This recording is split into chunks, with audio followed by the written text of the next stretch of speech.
Your family is always there to take you to your next level. A father prepares his son for the day when he's not here. Some of us get it early, some of us get it in time. A mother's job is to nurture you and to protect you for when you go out to the world, you know the dangers that's there. Circumspect vision. When it comes to hip hop though, having a team is very important because the people that's out here, a lot of them are full of shit and they're looking for handouts. Talk about your team and how your team helps you grow and protect your legacy. My team is, I think, it's the best team out here. I mean, we've been together since the dirt. Like my manager Russ, he the only white dude out the crew. Like that's the crazy part. He been with us since he was 7, 8 years old. Like since we all been 7, 8 years old since the dirt. So that's beyond loyalty. That's family. His house is like the headquarters where everybody meet. We talk business, do whatever we do. Like his house is the spot, the central hub. My man Free, probably the most creative person I know. Like he's always 2 steps ahead. He was making beats before I even started rapping. I'm like, you know what? I try to mess around with the beats. I'm like, I'm not patient enough for that. I'm better with my birds. So I start rapping. You gotta know your strengths and weaknesses. So I start rapping and all that. And then he's on to the next thing. He's making clothes now. He got his own LLCs. He got all of that. He got his own clothing line. Strack Bundles on Instagram. My man Locke went to college with us. That's probably one of our newest additions to the crew. I didn't even know he's been with us for the past 4 or 5 years. He got a business degree.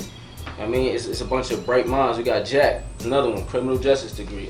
These are all people I've been together with since the dirt. Then our newest addition, the cameraman, he came through. My man Chippy K, he came through. My man Beans, who we played football with up at Willie P. So it's like a real tight knit family type of crew we got here. That's dope because.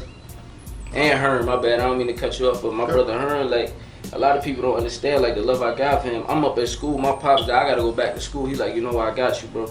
He gets a job, he moves back to Bayonne, gets a job working in Bayonne so he can help my moms out while I'm not there, staying at the crib for me. Like that's type of stuff I can never repay you for. Right, that's love. And when it comes to love, love is given not only in words, love is given in action and consistency. A lot of people in hip hop are not consistent, and that's the downfall of the genre. For instance, we already talked about trap beats and boom bap beats, right? Which is really not the point of me bringing this up. Consistency is the growth, the progression of a person, an MC, a sound from one end of the spectrum to another one. One of my favorite hip hop verses is, we evolve to revolve our self-respect because we got to keep ourselves in check. You know that one? I don't know that. That's Chuck D. That's Chuck D. All right? So he's talking about we have to change to progress, to make our name, and then go forward. Okay. Having a team always changes, not the members, but the ideas and the goals that you're trying to keep. The overall vision. Yeah. How has your team kept you grounded? Besides the this is hot, this is not. How has your team kept you grounded so that you all win and not just be Malc wins and they're not? Because they've been like, part of my friends, but they've been assholes since Jump Street. Like you ain't nobody yet. Like, you feel what I'm saying? Even if I may feel like, yo, I'm on a nice little street kid, bro. We still in the beginning stages. We not where we need to be yet. Like, stay focused, get back in the stool. Like, and that's not to say that I'm not focused and all of that type of stuff, but they keep me grounded in every sense of the way. Like, in every road, they kept me grounded in sports. They kept me grounded now. They keep me grounded in everything, in every sense of the way. You're 90, baby? Yeah, 94. All right. We're going to talk about that in a minute. Illmatic. More than that, but I'm going to talk about it in a minute. The most hip-hop person that came in the 90s was Ryu from Street Fighter. I'm going to tell you why. The story of Ryu was the guy who went country to country looking for the toughest challenge to test his own skill. That's what hip hop was. People would go from block to block, city to city. Who are your best MCs? We the best MCs. Let's go. And that's how camaraderie and teams were built, and respect. Nowadays, people don't go that far to test themselves.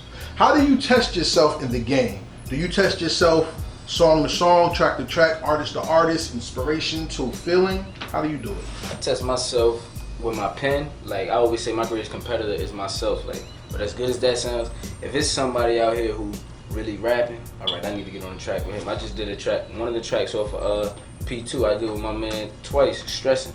Great song. He smokes every beat he's on. I'm still waiting on his project to come out, but so I feel when I get on a track with him, I gotta go. Even though I'm competing against myself on every track, I gotta go with certain people. I just did a track with Soulful.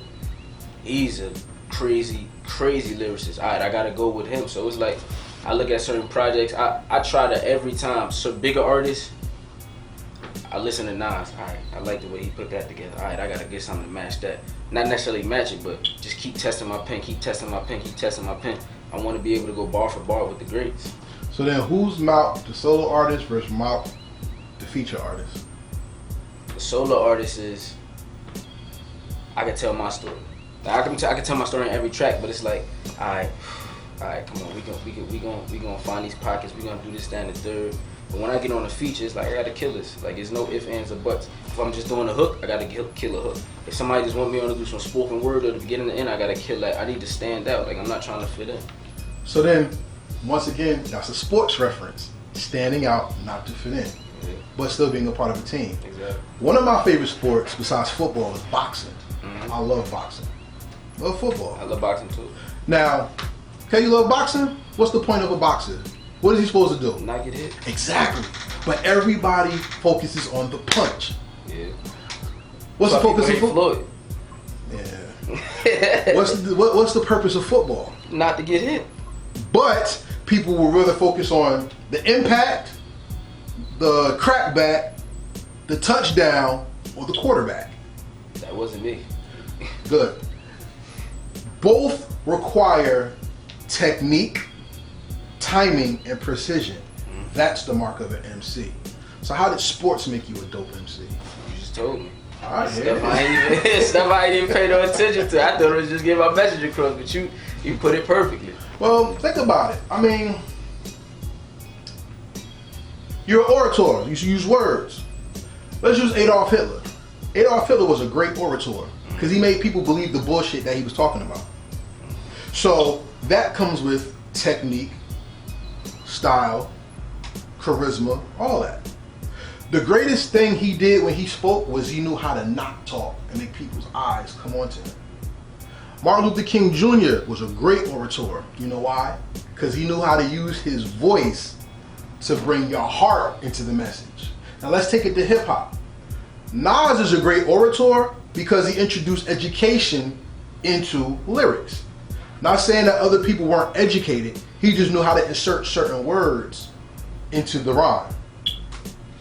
My mic checked his life or death, breathing the sniper's breath. I inhaled the yellow smoke of Buddha through righteous steps. That right there was like, you know, it messed your mind up because you're like, Buddha, like, you know what I'm saying? So it made you miss the next bar because you were focused on a word placement. Those are the type of MCs that change the game. Lyricists, poets, word placers, and people who talk. What do you fit in? Poet, lyricist. In what way? You're Andre 3000? I can be that. You're J. Cole? I feel I'm in that category. You're a Nas? Yeah. You're a Nick Grant? Yeah. A Lupe Fiasco? Yeah. You're a Malc? Yeah. So what does that mean to hip hop, not to you? Everything. Because those are people that literally changed the game. Like everybody you name, they literally changed the game when they came. But the game hasn't really changed. You're right. It's funny as much things change, they remain the same. Exactly. No idea is original. There's nothing new under the sun. It ain't what you do, but how it's done. Hey, finish it up.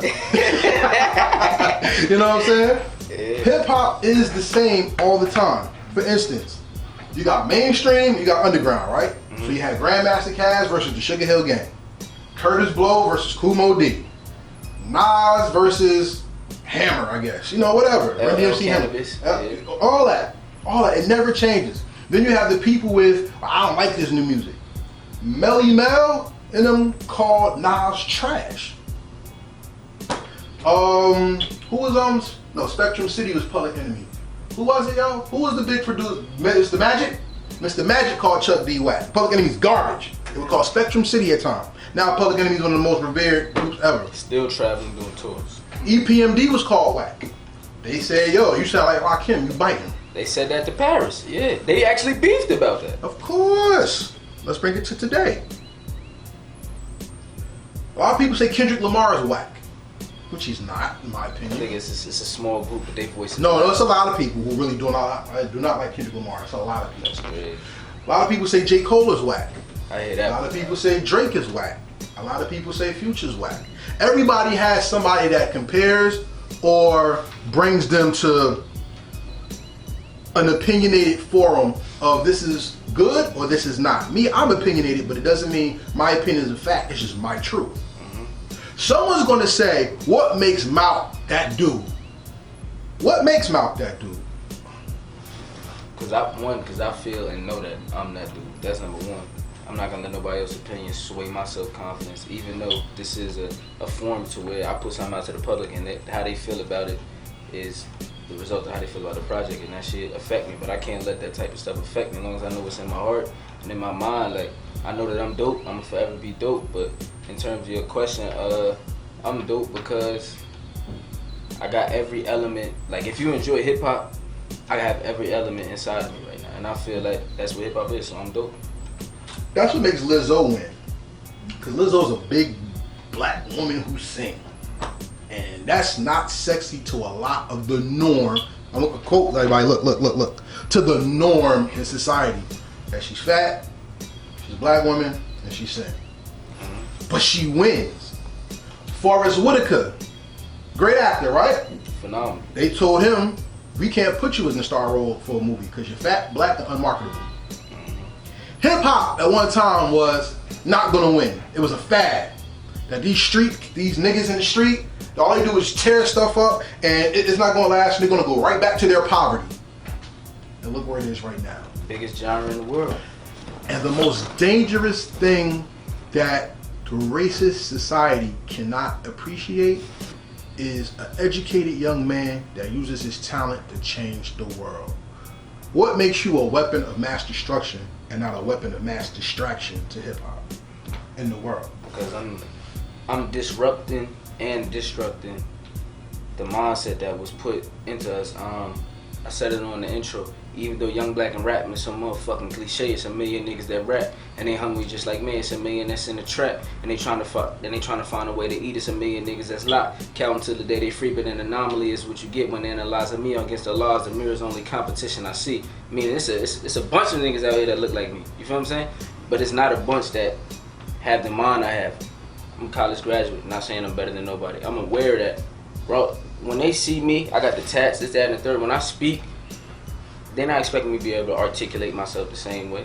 They're not expect a certain way. They're not expecting me to come with the knowledge I come with. So then when I do that, I'm showing them, whoa.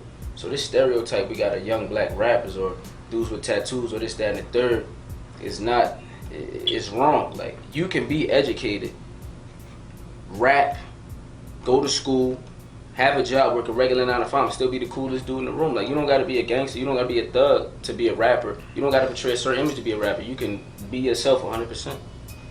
And that's where the world loses when it defines hip hop. Because unfortunately, the world knows love and hip hop, but the world doesn't know Malc yet. And that's what we gotta get the world to understand.